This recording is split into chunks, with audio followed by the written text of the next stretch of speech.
You might have noticed that I'm a huge fan of Final Girl, the solo board game of horror. The game offers lots of content, but if you're looking for a change of pace, I've got you covered with 15 games recommended for Final Girl fans. Today we'll be mostly looking at solo board games with medium complexity.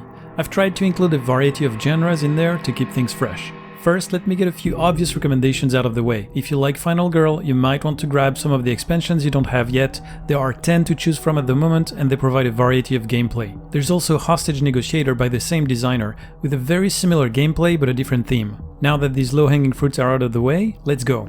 Apex Theropod is a deck-building game. You play as a species of dinosaur, and you have to ensure your species survives the brutal environment until you become the apex predator. The game can accommodate up to 6 players, but everybody recommends it solo. A great game if you can find a copy for a reasonable price. People who like Apex Theropod also recommend Astronauts, Too Many Bones, and Veil Wraith.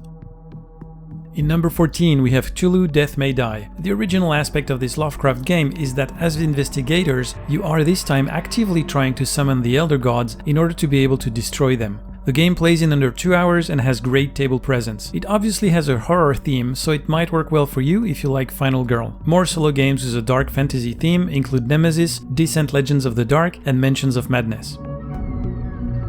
Set a Watch is an adventure game where you have to visit and clear out 9 locations by battling monsters. The game plays great solo, has a lot of strategy, luck mitigation, beautiful components, plays fast, and is quite underrated. If you like Set a Watch, have a look at its standalone expansion Swords of the Coin, of course, and Mini Rogue.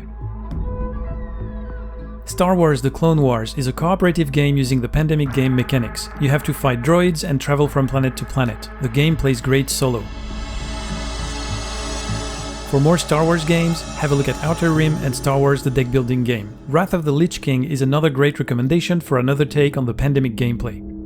Adventure Tactics Damians Tower is a campaign game of tactical combat that plays great solo or for a family game night. It is a bit less complex than other dungeon crawlers out there, which might be for you if you like Final Girl's medium complexity. People who like Damians Tower also recommend Return to Dark Tower, Sanctum, and Townsfolk Tussle.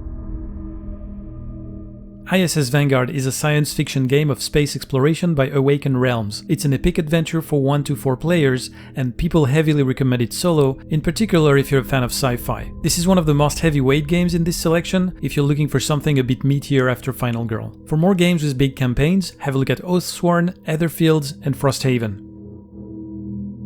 Horizons of Spirit Island is a lighter weight version of Spirit Island. You play as gods who have to protect an island from invaders. The game is very tactical in terms of deck building and resource management. Because it is smaller in scope than its older brother, it is also easier to bring to the table. But you might prefer Spirit Island itself, of course. And Gloomhaven Jaws of the Lion is also a great choice for its card management mechanic.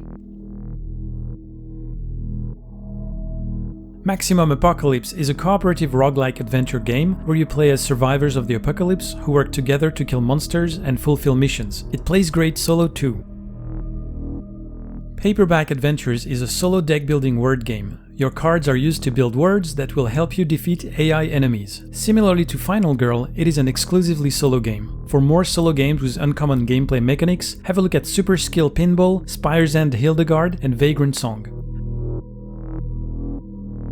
Lens of Galzier is a game of adventure and exploration with very cute critters for its protagonists. Like Final Girl, it puts a strong emphasis on the thematic aspect, trying to make you experience more than just gameplay. It also has some legacy aspects to it, with a persistent world and consequences of your actions having an impact on future game sessions. Vengeance Roll and Fight is an action roll and write game. Its solo mode, in which you are battling against a boss and his mobs, has received lots of praises. The dice rolling and battle against a boss is not unlike Final Girl, but this game adds a real-time element which you might or might not like. For more roll and write, check out Vengeance Roll and Fight Episode 2 and Twilight Inscription. So You've Been Eaten is also a nice recommendation. In number 4, Under Falling Skies is an exclusively solo game in which you have to repel alien invaders before they destroy Earth. It's a mix of action and brain puzzle involving dice placement with short game sessions of 20 to 30 minutes. It has a similar complexity and game time as Final Girl, and there's a free print and play version if you want to give it a try. The Dark Knight Returns is a tabletop adaptation of Frank Miller's popular comic book. It has a 4-scenario campaign, which might feel a bit short, but like Final Girl, the game is extremely thematic and is well worth it if you're a fan of the franchise. More solo games with popular franchises include the G.I. Joe deck building game, and for more Batman, check Shadow of the Bat. In number 2, Warp's Edge is an action-packed builder exclusively solo in which you have to defeat a powerful enemy with your spaceship. It's a nice brain puzzle with a nice theme change from the horror of Final Girl. Other great solo games you might want to try include Maki, One Deck Dungeon, and Unbroken. Finally, in number 1, we have Wreckland Run, a Mad Max kind of game in which you have to equip your car with defenses and weapons to defeat enemy vehicles. The game is exclusively solo and comes with a 7-chapter campaign. If you like Wreckland Run, also check the Ratcatcher and One Deck Galaxy. And this is it for my list of games like Final Girl. As always, don't hesitate to let me know in the comments if some recommendations feel off or if I missed some cool games. Thanks for watching and see you next time.